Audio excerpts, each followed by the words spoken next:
आई मैंने देखो जो सब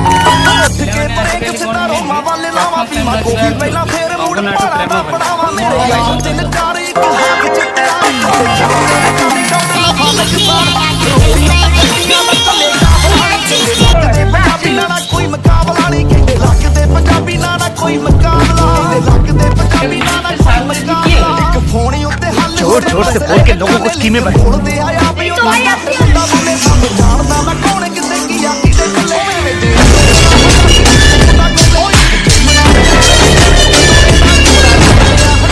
छोटी बच्ची हो क्या समझ नहीं आता टाइम सोने माल मंडा बाबा